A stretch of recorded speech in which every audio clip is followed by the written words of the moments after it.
Good afternoon and welcome.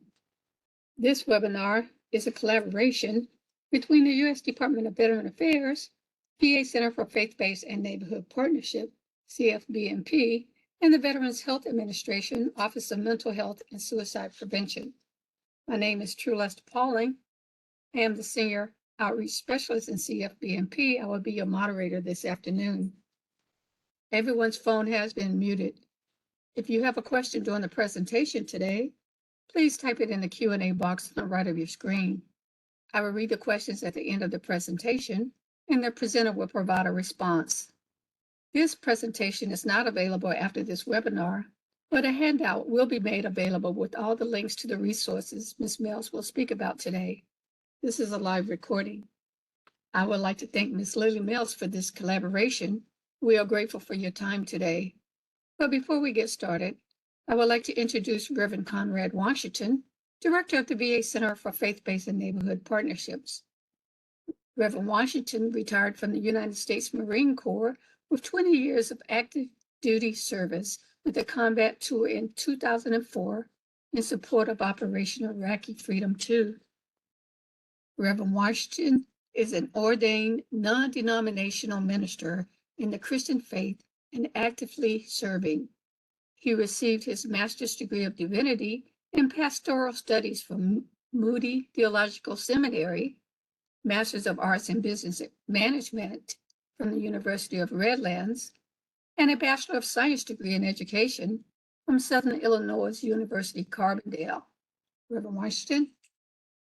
Thank you, True. I appreciate it. And thank you all for joining us today. As I always mention, there are many places that you could be, but you chose to hang out with the VA Center for Faith-Based and Neighborhood Partnerships. So for that, we're grateful. Today, we have a special treat for you. We have one of our colleagues in the VA joining us, Ms. Lillie Mills. We thank you, ma'am, for coming back to us. You're part of our family, and we appreciate you. But I wanted to share with you today, and I don't want to steal Lillie's thunder. She's going to give you a lot of great information about suicide prevention. The VA has a campaign, but it's more than just veterans. It's people. And the VA is here to care for all veterans, regardless of their age, their race, their ethnicity, their gender, or their sexual identity, because we recognize that veterans need help, and we're here to help. And there's so many licensed, experienced people throughout the VA to assist, from the 170 medical centers to over 400,000 VA employees across the world that's reaching out and want to help in various capacities. So again, thank you for joining today, and I really appreciate you, and I hope you get a lot out of this brief today. So be blessed. Thank you, Reverend Washington. At this time, I would like to introduce Ms. Lillie Mells, who will be providing today's presentation. Please read a summary of her bio on the screen. Ms. Mells is a licensed clinical social worker with over 20 years of experience. She has worked in various capacities to include child abuse, domestic violence, and substance abuse. Lillie is an Air Force veteran and has served as Director of Psychological Health with the Virginia Air National Guard. Lillie has been with the Department of Veteran Affairs since 2013, working in suicide prevention. Currently, she is the Education and Training Program Coordinator at the Office of Mental Health, Suicide at Veteran Affairs Central Office. At this time, I give you Ms. Lillie Mells for today's presentation. Lillie? Thank you, Ms. Pauling, and thank you, Mr. Washington. I'm excited to be here. I'm going to turn on my camera for a moment. Sometimes we get a lot of feedback and bandwidth issues, so I think we're probably going to have that problem today. We've been having a lot of problems with the video today. But anyway, I'm excited to be here, and I want to go ahead and get started. But before I get started, I wanted to do a little bit of a roll call to see who we have in our audience today. So I want to do a military roll call. So do we have any Army? You can drop it in the Q&A box if you're Army.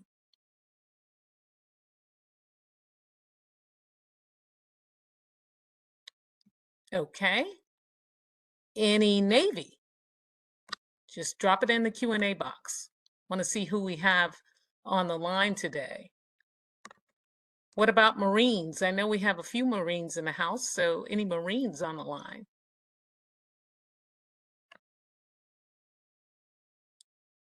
Okay. What about our brothers and sisters in the blue? Any Air Force on the line? I'm partial to the Air Force. What about our Coast Guard? Anybody from the Coast Guard? Okay. And what about our Guard and Reserve? Anybody representing the Guard and Reserve? Okay, okay. And then our newest sister service, which is the Space Force. We probably won't have a whole lot of folks from the Space Force, but we have to acknowledge them. And so I just wanted to take a moment and thank all of you for your time in service. I know I deployed and I served alongside each member of the branches of the armed forces, and you really have a deeper appreciation once you're able to serve alongside each branch. You really get to understand what everybody brings to the table. So I just wanted to acknowledge that. And so I'm going to go ahead and shut off my video, but I will ask you guys a few more questions. I will come back online towards the end, and just hopefully we can save our bandwidth here. Okay, so I'm going to go over our VA SAVE training. This training is going to help you act with care and compassion if you encounter someone in a suicidal crisis. Okay, and so suicide is an intense topic. And so for a lot of people, it can be very difficult to hear about suicide. If you're having any difficulty, I want you to be able to take a break and step out. We're not going to go over any gory details or anything like that. So just rest assured. But if you need to talk to someone, you can take a break and contact 988. That's our National Crisis Line, as well as the Veterans Crisis Line. The difference is if you press number 1, you'll get connected to a veteran responder. If you just hold the line, you'll get a civilian responder. So I just want to make that available to you all. And this is what we're going to cover today: facts about suicide, veteran suicide, some myths and realities about suicide, and then the VA SAVE steps. And as I mentioned, this is an introductory suicide prevention training. And so it's good for everyone. You can, not only veterans, but you can use this information with anyone. And then at the end, I'm going to go over some resources. So by participating in this training, you're going to have a general understanding of the scope of suicide within the U.S., how to identify not only a veteran, but anyone who may be at risk for suicide, and know what to do when you do identify that person at risk for suicide. So now my next question to you all is, what is your biggest questions around suicide and talking to people in crisis? Go ahead and drop that in the chat box. What is your biggest questions around suicide and talking to people in crisis? See if we have anything in there. What's your biggest question around suicide and talking to people in crisis? And if you don't know, I want you to hold on to that thought. And hopefully by the time I finish this presentation, I would have answered that question for you. So now let's go ahead and get started about facts about veteran suicide. So as far as the Department of Veterans Affairs is concerned, suicide is a public health crisis. The numbers are not only increasing among civilian counterparts, but it's increasing among our veterans and our active duty. So we have to make sure that everybody is aware of what to do when you do recognize somebody in a crisis situation. So as I said, it's a national issue with rising numbers. And for every death by suicide, there's at least 135 people that are impacted. And I can tell you, it's probably more than 135, depending on how many people you know and how many entities you're involved with. So think about the individual, their immediate family, their extended family, the neighborhood in which they live in, the community in which they, shop at, if they're employed, how many people they come in contact with during their business operations. And then if you belong to any civic organizations, churches, nonprofit organizations, I mean, you can reach 135 people easily. And like I said, I venture to say that there's probably more than 135, but it's a huge impact, huge impact. And so suicide is a complex issue with no single cause. If we knew what the single cause was, we can drill down these numbers. But typically it's often the result of a complex interaction of risk and protective factors at the individual, community, and societal levels. And so what do I mean by that? Risk factors. These are characteristics that are associated with increased likelihood of suicide behaviors. So these are challenges, obstacles, things that get in the way of people being able to react normally and engage in suicide behaviors when they have more risk factors than they have protective factors. Now, what are protective factors? So protective factors can help offset risk factors. These are buffers, they're skills, they're tools that people can use when faced with a crisis situation. So how do we prevent suicide? To prevent suicide, we must maximize the protective factors, those buffers, those tools, those skills, and minimize the risk factors, which are those challenges, those obstacles, those things that get in the way. So now let's go over some of the risk factors and protective factors. Now, I will tell you, this is not a complete exhaustive list. I could have 10 slides worth of risk factors and 20 more slides worth of protective factors, but we can only choose a few. So these are the ones that we're going to go with, but just know that there can be many more on each side of the slide. So let's start with the risk factors. Now, remember what I said the risk factors are. These are the challenges, the barriers, the things that get in the way of normal functioning. So, prior suicide attempt. Someone who has had a prior suicide attempt is at greater risk for suicide than someone who is not engaged in that behavior. Doesn't mean that they'll necessarily go on to have a second attempt, but they're at a greater risk than someone who has not participated in that type of behavior. Next, mental health issues. And we're talking about untreated mental health issues. So someone who has mental health issues that go untreated, they're at a greater risk for suicide than someone who is being treated for those issues. So let me ask you guys this. What are some of the reasons why you think people don't seek mental health care? You can go ahead and drop it in the Q&A box. Why do you think people don't seek mental health care? Embarrassment? Yes. Okay, so we see that. What else? Stigma, shame, absolutely. All of those are correct. And there's a few other things that you can put on that list as well. I can tell you culturally, there's some cultures where mental health is never discussed. And people walk around with mental illness for years, not knowing what's going on and that this is something that can be treated. So in some cultures, mental health is not discussed. Some areas we have financial difficulties. People don't have the insurance to cover mental health treatment. So there's a lot of reasons. Also, I would say in our culture, the American culture, there are some disorders that we have put greater emphasis on than others. So if you're an alcoholic, you could even be using illicit drugs. You could be on TV and making millions of dollars with all of these issues. But if you're diagnosed with bipolar disorder or schizophrenia, you tend to be blackballed. You'll not be making millions of dollars. So there's been a lot of disparity with that.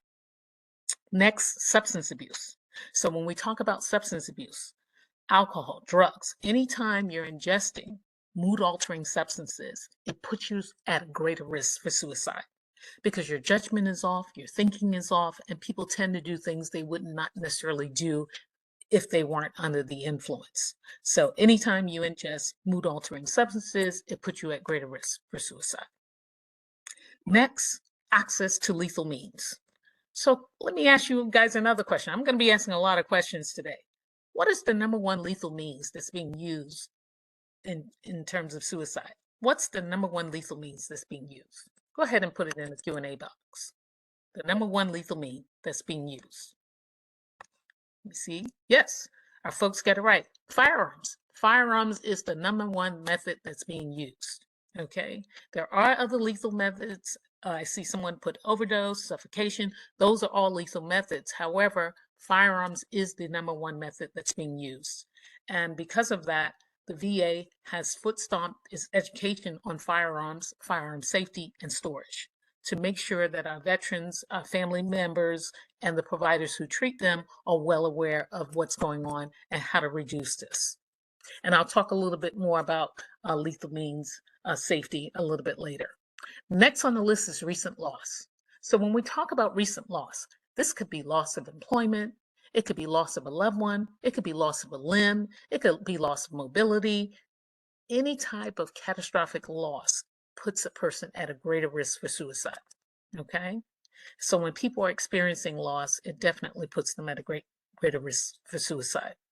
Next, legal or financial challenges. And legal, especially when there's a possibility of facing jail time.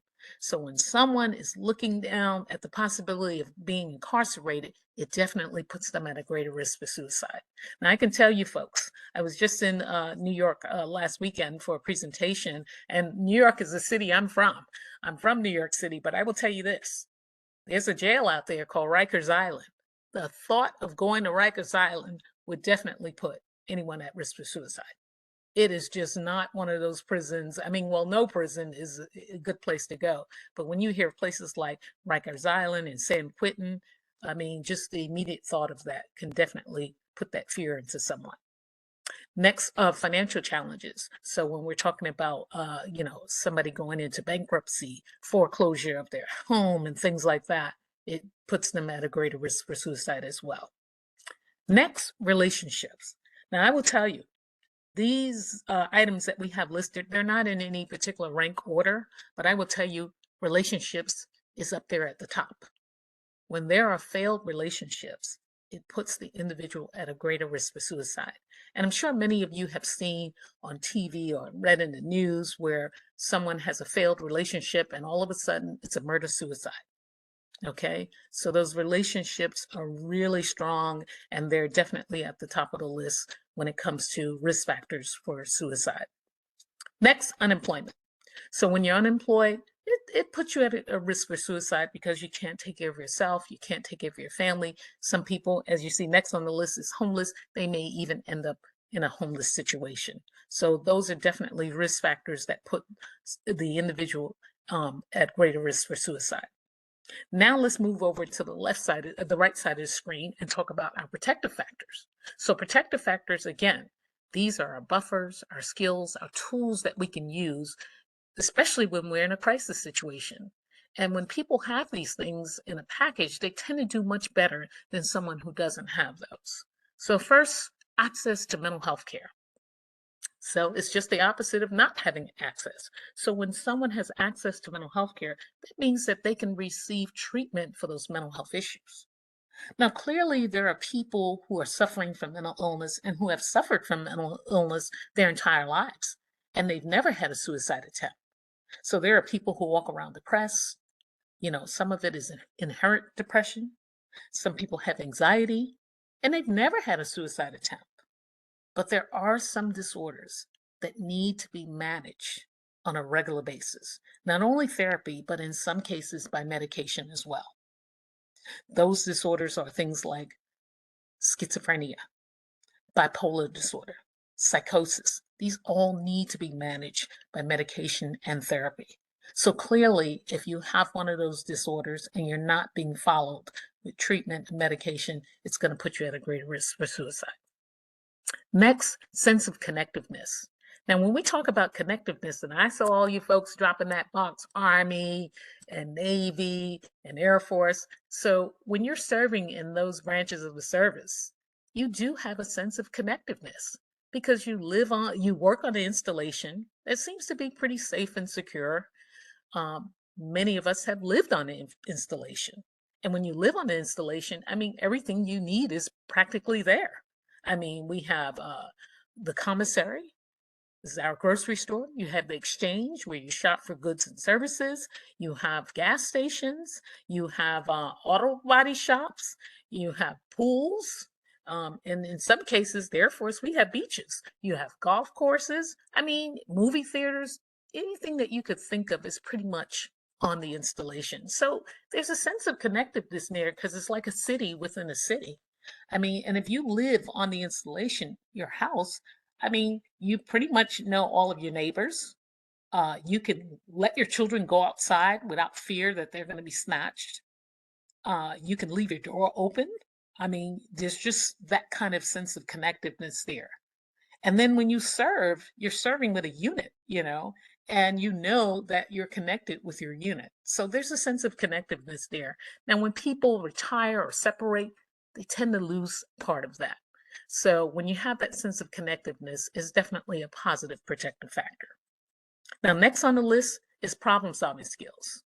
And so I will tell you, a lot of us didn't have this growing up. And like I said, last week we were in New York and I asked a question about, if you didn't have problem solving skills, what did you do? What do you think most people did if they didn't have problem-solving skills? Drop your answer in the box. Let's see what you say. Drop your answer in the box. What do you think people did if they didn't have problem-solving skills? There you go. People fought it out. They resorted to fist fighting. But I will tell you, that's not a good problem-solving skill. It's not a good problem-solving skill. And as you get older, you can't just fight your way through life. And those people who fought pretty much as children, you'll see them fighting as adults, not necessarily physically, but verbally. And so if you have problem-solving skills, you tend to have those skills where you can negotiate, you can work through those trouble situations. And so if you have problem-solving skills, it's always going to be a plus. It's going to be a positive protective factor. Next, sense of spirituality. So spirituality is very it's very individualized. So some people may practice formal religion. Some people will go into houses of worship. Some people will meditate, read their Bible. It depends on what's going to work for that individual. So there's no one shoe fits all. So it's very individualized, but it can be a positive protective factor. Next, mission or purpose. So when you have a mission or purpose, it's like you're doing something productive every day. And sometimes when people separate from the military, it's kind of hard to figure out what that mission or purpose is now. Because when you're serving, you know what your mission and your purpose is. You know what your job is. You know what you're supposed to do. And sometimes when you separate, it's not quite the same. You see the world through a different set of eyes, especially those coming back from the war zone, deployments. You kind of see the world through a different set of eyes. And so when you have a mission or purpose, it's always positive. Okay. Next, physical health.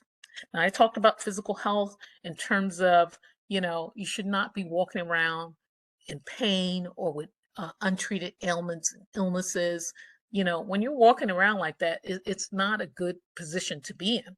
But when you have those needs taken care of, it definitely is a protective factor. Now, I can tell you when I served, I was in tip-top shape, did all my PT, all of that.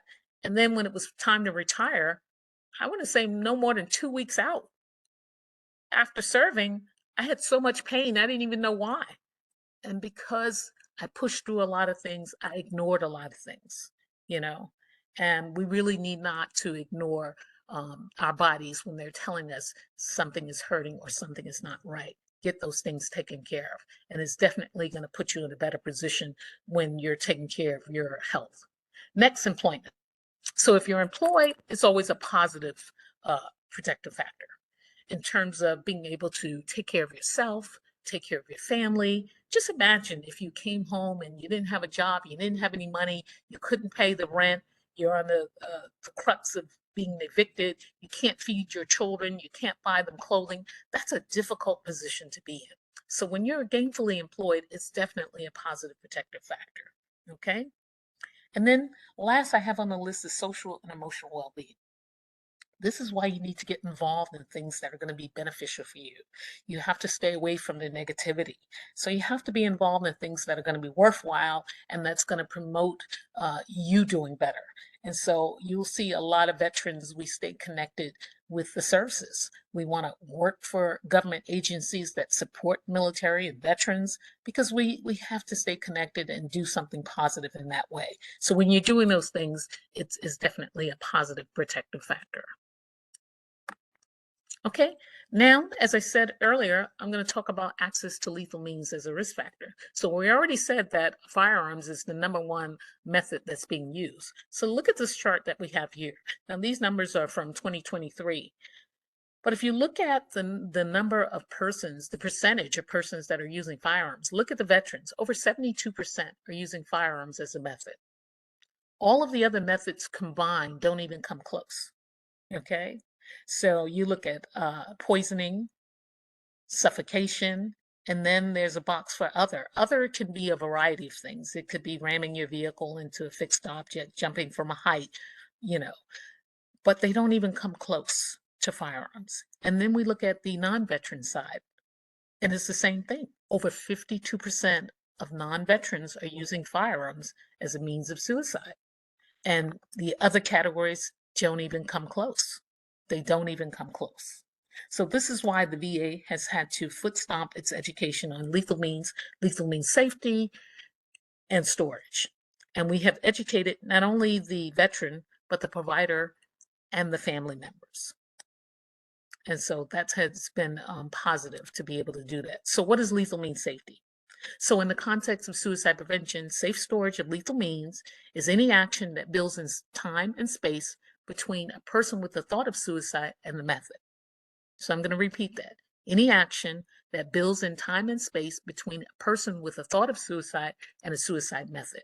And this is why you will see our crisis number on pillboxes. You'll see it on wallet cards. You'll see it on magnets. You'll see it on gun locks. We try to make sure that that number is everywhere. So when that person has that thought, they can look at that number and call before they decide to do something.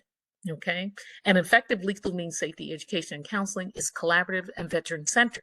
So I will tell you, in the past, if someone was suicidal and they were at the VA, a veteran, and we knew that they owned a weapon, the first thing that we would do is contact the authorities, law enforcement, and have that weapon confiscated. And that person would never receive that weapon again. And what we found is that it didn't work, because then people weren't honest about owning a weapon because they knew it may be confiscated. So we had to change the dialogue to, okay, you're in a crisis situation right now. Can we get you to safely secure that weapon? Give the key to a trusted adult over the age of 21, and it will be returned to you after you get through this crisis. And we found that that worked much better. It worked much better. Then people began to understand that, okay, I will have it returned. I'm in a crisis right now. I can hand it over until I get through this crisis. And so we found that it was more collaborative and veteran centered. And then we educated the providers as well, because we had a lot of providers who have never handled weapons. They didn't know what it meant to own a weapon. And so by educating the veteran, the family members, and providers, we really increased our lethal means safety and storage. And so when we've done that, we've increased our access to veterans and what their knowledge base. And we found that, you know, firearms do play an important role in people's lives, as well as medication. But when you collaborate and provide the correct information, then you can have a better outcome. And so that's what we've done at the VA. So here are some of the studies that we did. Most suicidal crises are brief. Time from the decision to action is usually less than 1 hour. And you can see the percentages right there. 5 minutes, 24%, less than 20 minutes, 48%, and within an hour, 71%. But look to the right of the screen. Firearm injury, 85 to 90% have been fatal. So that tells us firearms is the #1 method. All other methods combined is 5%. So this is where we had to target our training and our education. Not to say that we don't educate on the other things, but we know that the percentage of deaths with firearms is much greater. You know, there's a greater chance of survival with some of the other methods, but firearms, it's very limited. I mean, 10% or less. Now, lethal means safety, it does work. So reducing access to lethal suicide methods is one of the few population interventions that has shown to decrease suicide rates. And about 90% of people who survive a suicide attempt do not necessarily go on to die by suicide. And that's a good thing. And so if we collaborate with the veterans ahead of time and help them survive a suicide crisis, we've likely prevented suicide for the rest of their lives. And so that's been our goal, to be able to do that. Now, suicide is preventable. So get ready. I'm going to ask you a few more questions. Some common myths and realities. So I want you to drop in the box either myth or reality once I ask the question. Myth or reality. Okay? So here's the question. People who talk about suicide are just seeking attention. Is that a myth or is it reality? People who talk about suicide are just seeking attention. Okay? Okay. So let me give you the answer to that. It's a myth, because no matter how casually or jokingly said, suicide threats should never be ignored. and they may indicate serious thoughts of suicide. So someone who talks about suicide provides you with an opportunity to intervene before that behavior occurs. So let me give you an example of that. You have a friend named Ben. Ben works 2 or 3 blocks from your job. He's going to have lunch with you today. So you meet up. Ben is going through a divorce. And Ben is telling you on the way to the restaurant, I'm sick of this divorce. I'm over the lawyer. They're just gouging me for my money. Now I'm going to have to pay spousal support. I'm going to have to pay child support. I'm going to have to move out of the house. I'm going to have to find an apartment, pay rent. I'm going to have to leave one of the vehicles. I'm not going to be able to see my kids every day. I'm over this freaking divorce. I could just jump in front of this bus. Now, Ben has unloaded all of that information on you. Now, clearly, Ben, he may not actually have a plan or intent to jump in front of that bus, but clearly, all of the things he has just said to you, it tells you that he's overwhelmed, and this is your opportunity to intervene with him. Okay? Next question. The only one who can really help someone who is suicidal is a mental health counselor or therapist. Is that a myth or reality? The only one who can really help someone who is in a suicidal crisis is a mental health counselor or therapist. Okay, we're looking good. We're looking good. It's a myth, because special training is not required to safely raise the subject of suicide. So helping someone feel included and showing genuine heartfelt support can also make a big difference during a challenging time. So really, what are we talking about here? We're talking about validating people. When you validate someone, you make them feel whole. You make them feel that they're important, that they matter, and their opinion matters. And many times when people are in a crisis, they just need to vent. And if you're there as a good listener, you don't have to be a professional counselor. You don't have to be all of that. Just be a good listener and validate their concerns. And if you've done that, you've gone a long way. Okay, so now I'm going to go over the steps of S.A.V.E. And as I said earlier, S.A.V.E. is going to help you act with care and compassion if you encounter a veteran or anyone in a suicidal crisis. Okay, so S, signs of suicidal thinking should be recognized. Think about what I just told you about Ben and those risk factors and warning signs that I gave you. He's going through a relationship issue, right? A dissolved relationship. He's getting divorced. He's going through financial issues. He's going to have to pay child support. He's going to have to pay spousal support. And he's going to have to pay the lawyer. He's going to have to move out of the house and pay rent. He's not going to see his children. That's loss. He's not going to see his children every day. That's loss. So Ben is dealing with all of these major issues. Then he said to you, I can't take it. I may just jump in front of that bus. So clearly, he's hitting all of these warning signs. So you should be able to recognize that. A, ask the most important question of all. So let me pause here and ask you this. If someone is in a suicidal crisis, what's the most important question of all that you should be asking them? Go ahead and type it in the Q&A box. If someone is in a suicidal crisis, what's the most important question that you should be asking them? Okay, I see one answer in the box. Anyone else? Okay.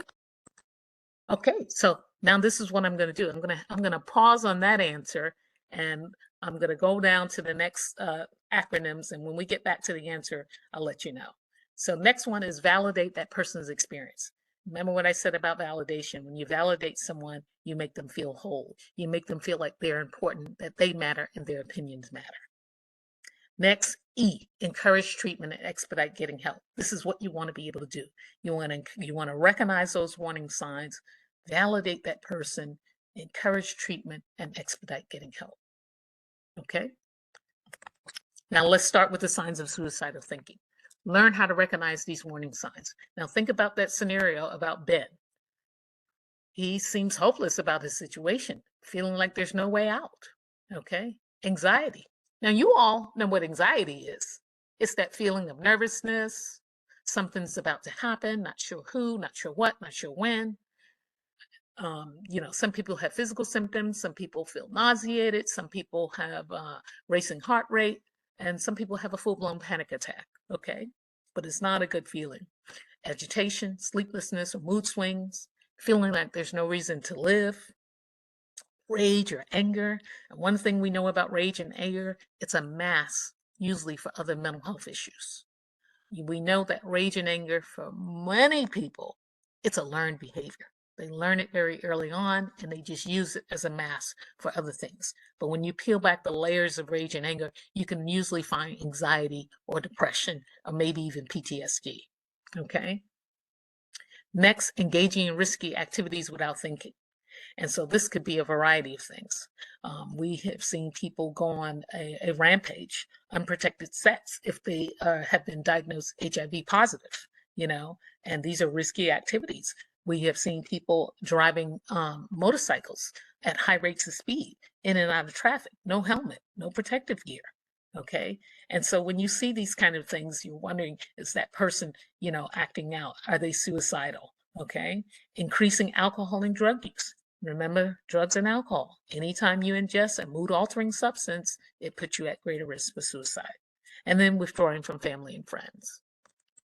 Now, the presence of these signs require immediate attention, thinking about hurting or killing themselves. Go back to Ben. He said he was so upset he could just jump in front of that bus. He may not have had a plan or intent, but clearly this is your chance to intervene with him because clearly he's overwhelmed, looking for ways to die. There's 1,000,001 things that you can do to the 10th power. If you're with someone who's in a suicidal crisis, don't leave him or her alone.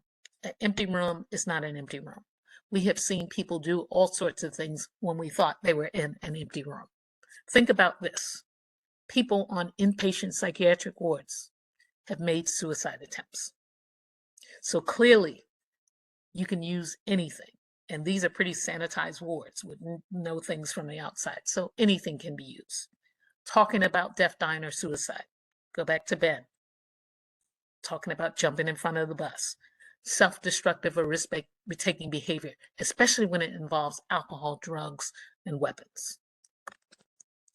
Okay, now we're up to that asking the question. Know how to ask the most important question of all. So I saw, do you have a plan? So a few other answers. And so let me go ahead and take you guys off the hook. So if someone's in a suicidal crisis, this is the question you want to ask. Are you thinking about killing yourself? The reason we want to ask this question and the way we want to ask it is because we're looking for that answer. We don't want to ask a question that can give you multiple answers. So if someone's in a suicidal crisis and I say, are you thinking about harming yourself? Well, harm can mean a lot of different things for a lot of different people. But if I say, are you thinking about killing yourself? There's only one definition for kill. And that's why we want to ask that question in that way. We want to be clear about the answer when we get it. So there are some things that you do want to keep in mind. So you do want to ask the question if you identify those warning signs or symptoms. Like Ben. Yeah, he may not have had a plan or intent, but clearly he's overwhelmed. And this is a question you want to ask him because he has all of those warning signs. Relationships. And remember what I said, relationships rank really high. Okay. And then you do want to ask the question in a natural way that it flows with that conversation. Ben, you got a lot going on, man. You just said you want to jump in front of the bus. Are you having thoughts of killing yourself? Are you thinking about killing yourself? You want to go ahead and ask that question of Ben. Now, if the scenario was different when, you met up with Ben and he says, I'm going through this divorce. It's costing me about $6,000, the lawyer, but, I got to do what I got to do. I have to pay child support and spousal support. I'm not really crazy about paying the spousal support, but those are my kids, and I want to make sure my kids are taken care of and they get the best. I'm going to move out of the house because I don't want the kids to be uprooted. I want them to stay at their school. I want them to have their friends. It is what it is, but, I won't see them every night, but I'll get them, 2 weekends out of the month, and I'll get them 4 holidays out of the year. So, it's not such a bad deal. Now, if you just pop in and say, are you thinking of killing yourself? Well, that didn't quite go with the conversation. It didn't quite go with that conversation. So you want to make sure that your question is natural and it flows with the conversation. Now, there are some things that you don't want to do. So you don't want to ask the question as if you're looking for a no answer. How do you ask a question looking for a no answer? All you have to do is put no in the answer. So if you say to Ben, you're not thinking of killing yourself. Well, you've already answer the question for Ben. So there's no way he's going to be able to answer you honestly because you've already put no in the answer. So you don't want to do that. Okay. And don't wait to ask the question when you're halfway out the door. If Ben is saying these things to you, you want to go ahead and ask him right then and there so that you can intervene as quickly as possible. Next, validate that person's experience. I cannot emphasize this anymore, but when you validate people, you really have gone a long way. So let me give you an example of this. There's a little boy who was shopping with his grandmother at either Home Depot or Lowe's, one of those places. And they had just finished shopping. They get in the car. He's about 5 years old. He's in the back seat, secured. And grandma is in the front seat. She gets out of the parking lot. She makes the right-hand turn. She doesn't even go half a block. And he says to her, Grandma, we should go back to the parking lot, the store, and help that man. And she says, say what? He says, we need to go back and help that man. And she said, help who? He said, the man, he's going to die. And she said, boy, sit down. And he's like, but grandma, the man is going to die if you don't help him. And she's like, boy, there is no man. Sit down and be quiet. And he said, he insisted, he said, grandma, you're not right. That's not a good thing to do, to just let somebody die. And she was furious. So she decided, you know what? I'm going to show him there's no man there. So she turns the car around, goes back to the parking lot. And lo and behold, guess what? There was a man there who had collapsed. He was having a heart attack. And so they were able to contact EMS and so forth and so on. The man went to the hospital, survived. But that's not the story. The story is the little boy was a little hero. And so he was interviewed on the TV by the news. And one of the things that I saw was that when they asked him about telling his grandmother and how she turned that car around, you could just see the expression in his face that he was validated. What he was saying was true and what he saw. And it's hard for me to even express the look on his face, but you could just tell that he had been validated. And that's what you want to get when you validate people. He just felt like, yeah, I know what I saw, but grandma kept telling me no. It's just like, when you're growing up and, kids are told, kids should be seen and not heard. And I can remember being 5 or 6 years old. And the first time I was told to pretty much sit down and be quiet, shut up and be quiet. And so for many people, their whole life, they've been told to shut up and be quiet. And when they're in a crisis, they just need to be heard. They just need to be heard. And so you want to go ahead and validate and talk openly about suicide. Be willing to listen and allow that person to express their feelings. Recognize that the situation is serious. It is serious. Okay. And that's why you want to make sure that you intervene. Don't pass judgment. One thing we know about human beings is that we can pick up really quickly when somebody's trying to judge us. And it's a turn off and we will shut down. Reassure them that help is available because help is available. That's what you want to be able to do. Okay. E, encourage treatment and expedite getting help. So what should you do if you think someone is in a suicidal crisis? Don't keep it a secret. This is not the type of secret that you want to keep. Don't leave that person alone. Remember, an empty room is not an empty room. Don't leave them alone. And especially if it's in their home. They know where everything is. It's not an empty room. Try to get the person to seek immediate help from his own doctor or the nearest hospital emergency room. Call 911. If it's a veteran, reassure them that help is available. Once you've called 911, you can call the crisis line and dial number 1. And I'll talk a little bit more about the crisis line in a moment. But you can go ahead and report that information to the crisis line and they'll reach out as well. When talking with someone at risk for suicide, the first thing that you want to do is remain calm. You don't want to get all excited and riled up. It's not going to help the situation. It's like that mom with the baby who's learning how to walk, the little toddler, and they have this big head because their head is the biggest thing on their body and they're falling over. They try to walk, they fall down. Mom yells, oh, the baby fell. The baby starts crying. Sometimes if mom would just be quiet and turn the other way, that baby will look for the cue from mom. Mom doesn't do anything, that baby will get back up. Okay? Listen more than you speak. Allow that person to vent. You don't have to agree with them. Just listen. Let them speak. Maintain good eye contact. Act with confidence. Don't argue. There's so many subjects that we can argue about. It's a no-win situation, so don't argue. Use open body language. Don't be like Macaulay Culkin on Home Alone with the shock face. Limit your questions. Let that person do the talking. Use supportive, encouraging comments. Be honest that there are no quick solutions, but help is available. You know, just like mental illness, there's no quick solution. It takes time. It takes two people working. It takes the individual working on their issues. We can't tap you on the head with a wand and you're magically cured. It takes time. Okay, so let them know what they're coming with is going to take time, but there are solutions. Okay, so that was the S.A.V.E briefing. Signs of suicidal thinking should be recognized. Ask the most important question of all. Are you thinking of killing yourself? And expedite treatment and get help as soon as possible. So I'm going to turn it back over to Ms. Pauling. Thank you so much, Lillie. That Okay. was a wonderful presentation as always. We do have a few questions in the chat box. Okay. First question comes from John Bergenal. He wants to know who is the most affected by age group. As far as suicide, the largest age group is 18 to 34. That's the age group that we're seeing, 18 to 34-year-olds. Thank you. And we have one other question from Wanda Teagle. What if someone just gets mad and say they wish they were dead? So clearly it shows that they're overwhelmed and that they have things going on, and you definitely want to be able to talk with them and kind of decipher what's going on. How can I help you?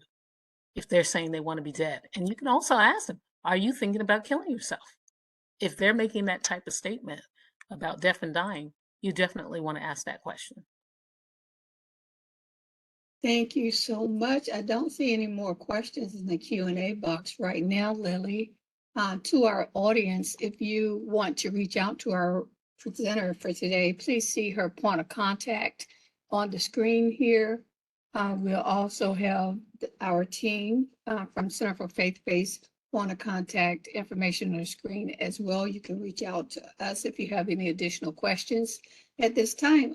Thank you so much, Lillie. At this time, I'm going to turn the mic back over to Mr. Washington for closing remarks. Yeah, thank you, True. Ms. Mells, thank you, ma'am, very much. Once again, we appreciate you. You did a wonderful job, great information. And thank you all for attending today. I believe that we're going to go out and help people. That's what we're here for, to reach out and serve. I will share with you that next week, October the 8th, we're going to have another webinar. I invite you to join us. We'll host VA LGBTQ plus health and spirituality. We look forward to you all joining us. Until then, be safe and be blessed. Thank you. And as always, no problem. Have a good day. Thank you. A recording of this webinar will be provided on our website at a later date. Please subscribe to our website and Facebook for future webinars and information. This adjourns today's webinar. Thank you for joining us today, and goodbye.